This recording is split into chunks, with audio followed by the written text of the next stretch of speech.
আজকে বাজারে চলে গেলাম। বাজারে গিয়ে ঘরে কিছু যে রান্না করব সেরকম কিছুই ছিল না, তো হঠাৎ বাজারে যেতে চলে গেলাম। বাজারে গিয়ে কী মাছ নেবো বুঝতে পারছিলাম না। বাটা মাছ, তোমার রুই মাছ, এখন এই গরমে এইসব মাছ ছাড়া আর কিছু মনে হয় পাওয়াই যায় না। কাতলা মাছ, তোমার এইসব মাছই রয়েছে। আর এক যখন ইলিশ মাছ ছিল, তো ইলিশ মাছটা অনেক দাম বলছিল, নিইনি। তো ওই পাবদা আর এই ছিল। তারপরে ভাবলাম একটু কাটা রুই মাছ ছিল, তো ওইটাই নিয়ে নিলাম শুধু রাত্রের জন্য। এই জন্য ওটা নিয়ে তো টাকাটা দিয়ে দিলাম। টাকাটা দিয়ে তো মনে হলো যে আর একটু কিছু বাজার করলে ভালো হয়, তো বাজার করতে চলে গেলাম। বাজার করতে চলে গিয়ে দেখলাম কী কী নেওয়ার মতন আছে, তো কিছু কিছু জিনিস যা যা নেওয়ার মতো নিলাম।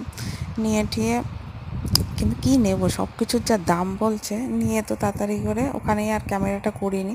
তারপরে বাড়ি এসে ক্যামেরাটা করছি। বাজার থেকে চলে এসেছি, তো দেখো কী কী এনেছি।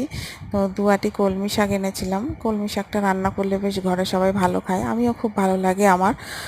তোমাদের কার কার ভালো লাগে তোমরা জানিও। আমার তো খুবই ভালো লাগে কলমি শাকটা, একটু সুন্দর করে করতে হয়, পেঁয়াজ রসুন দিয়ে করি আমি। আর এনেছিলাম কি তোমার তোমার ঝিঙে ঝিঙে এনেছিলাম। তো ঝিঙে 500 মতন মনে হয় এনেছিলাম। ঝিঙেটা বেশ পেঁয়াজ দিয়ে না, মানে ঝিরিঝিরি করে কেটে করলে না খুব সুন্দর খেতে লাগে, চিচিঙ্গের মতন। তো ঝিঙে নিয়ে এসেছিলাম, আর মাছ নিয়ে এসেছিলাম। যেহেতু শনিবার, ওই জন্য মাছটা আর বাজার থেকে বের করিনি। আর মনে হয় ধনেপাতা এনেছিলাম, ধনেপাতাটা আর টমেটো নিয়ে এসেছিলাম অল্প করে।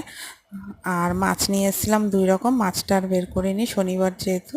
মাছটা বের না করে রেখে এসেছিলাম ফ্রিজে। তো চলো টাটা।